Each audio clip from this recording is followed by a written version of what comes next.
State Representative Jim Struzzi joins us on the line now. Our conversation brought to you by Marcus & Mack, a law firm representing injured people. Representative Struzzi, good morning. Good morning, Todd. Thanks for having me on. Well, I'm glad you're with us here this morning. It's a beautiful day in Indiana. What's it like in Harrisburg? The sun is shining here as well, hopefully outside and inside. Well, there you go. There you go. All right. So let's talk a little bit, if we can, about a couple of things going on in Harrisburg, and start with the budget yesterday. We had Senator Pittman on earlier this morning with his reaction.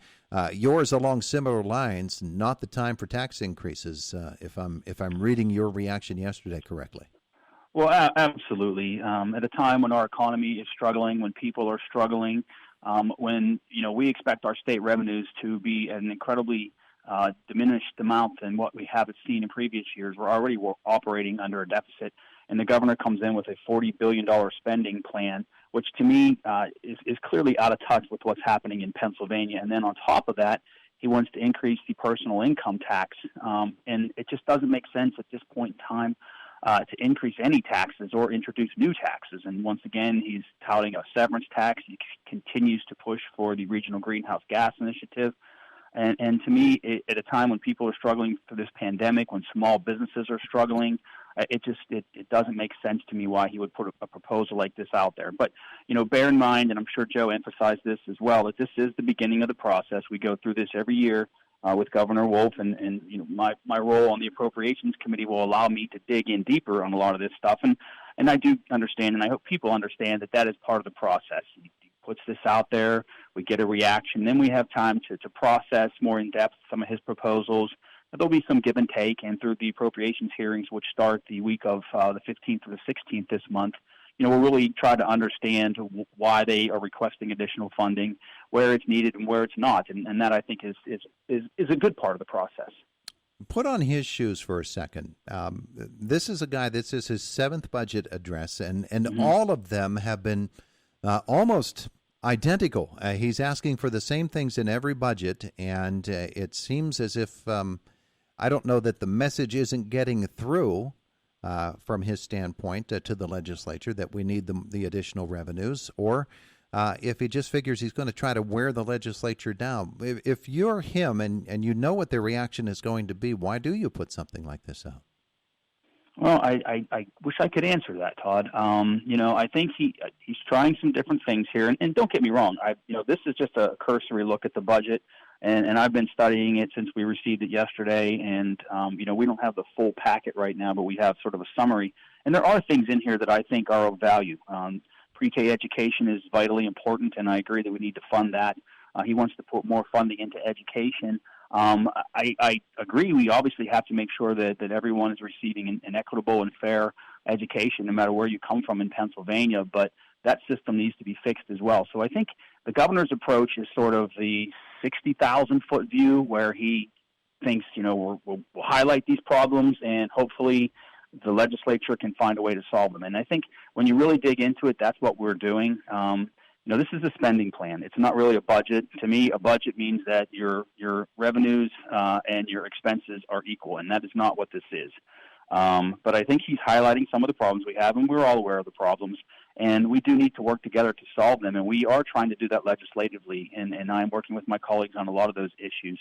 Some of those things that he reintroduces every year, where there's really not a will of the people of Pennsylvania or the legislature to move them forward, I think that's simply his agenda, and that's what he is trying to do. That's, his calling card is minimum wage of $15, legalizing recreational marijuana, and taxing our energy industry out of this state. Again, a lot of those things don't make sense at this point in time, or perhaps ever, but that's the game he's been playing for 7 years. Well, education funding, everybody agrees that that is something that really needs to get a shot in the arm here. Speaking of vaccines, we need to get a booster shot into our educational system.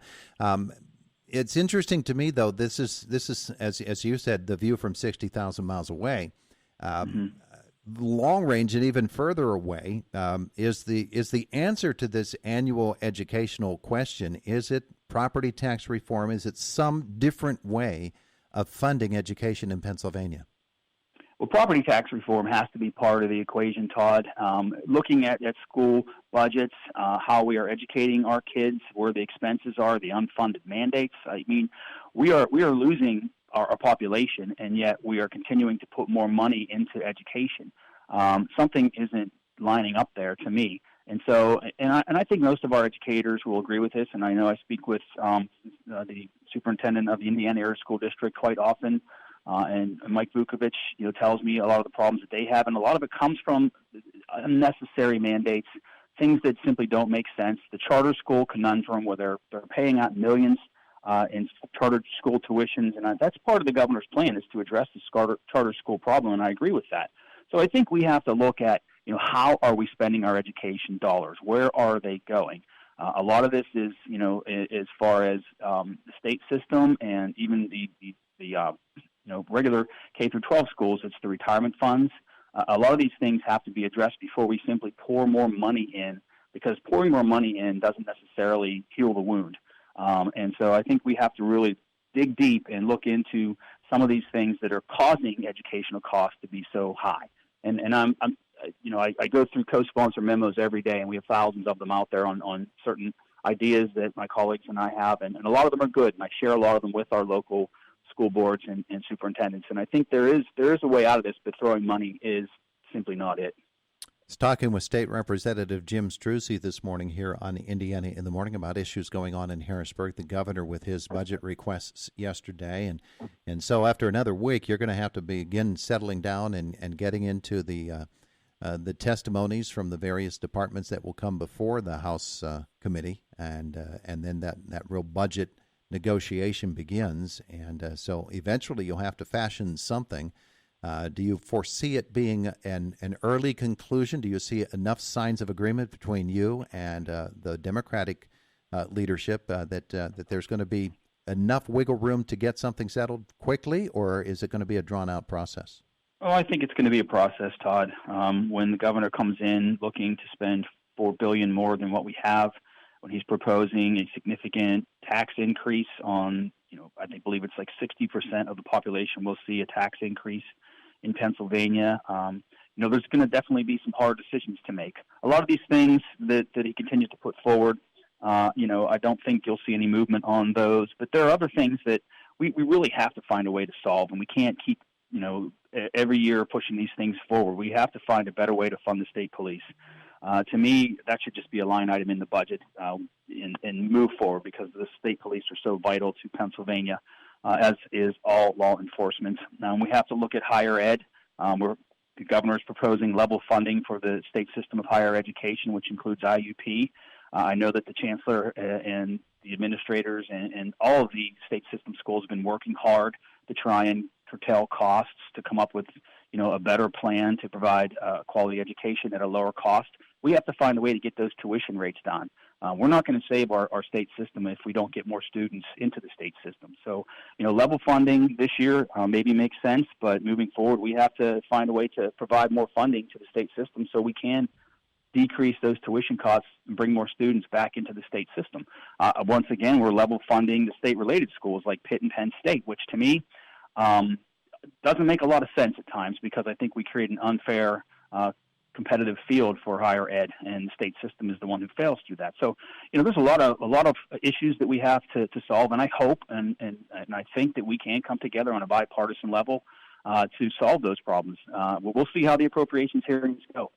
Yeah, Turnpike is a mess too. Got to figure something out with that.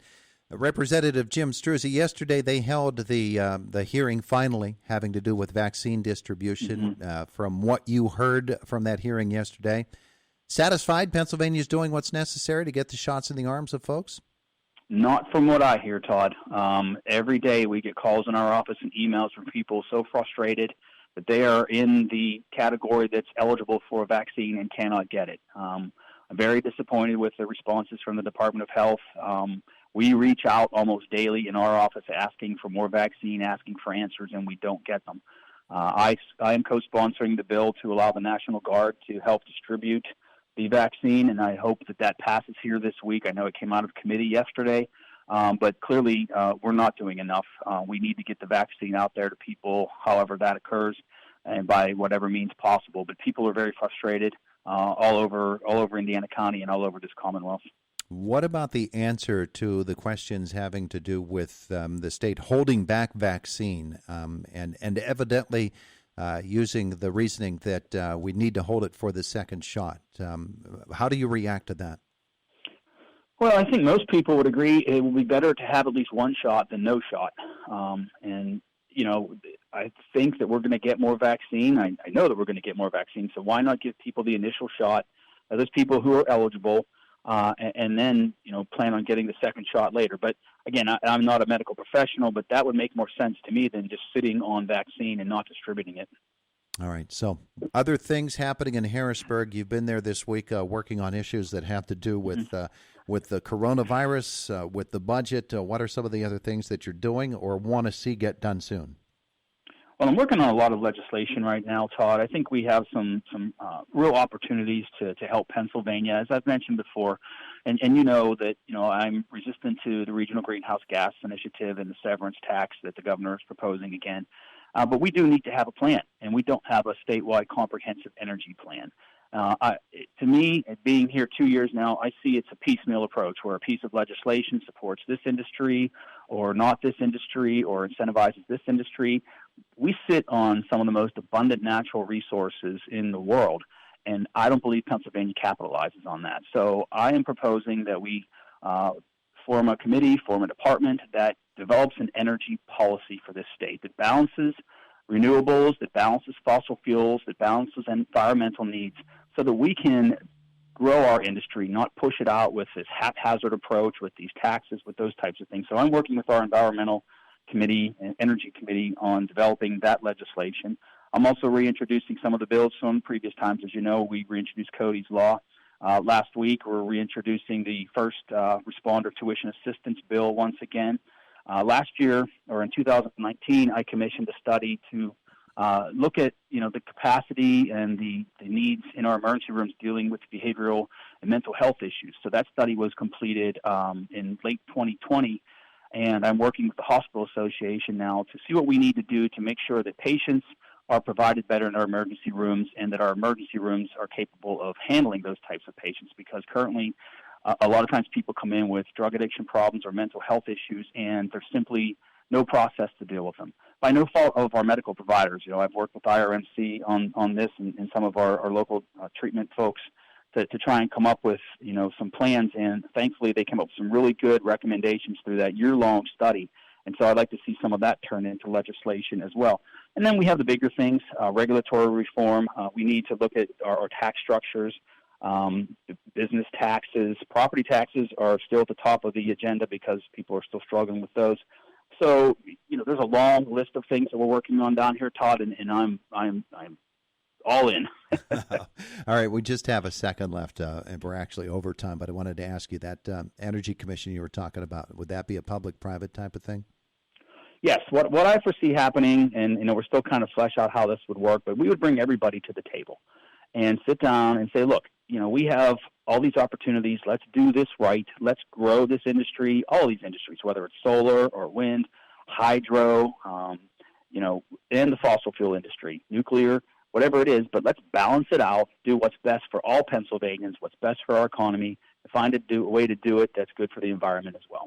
All right. He's State Representative Jim Struzzi. Thanks this morning. Thank you, Todd. Appreciate it. We'll see you. Bye. It is the voice of Indiana. It is the voice of Indiana.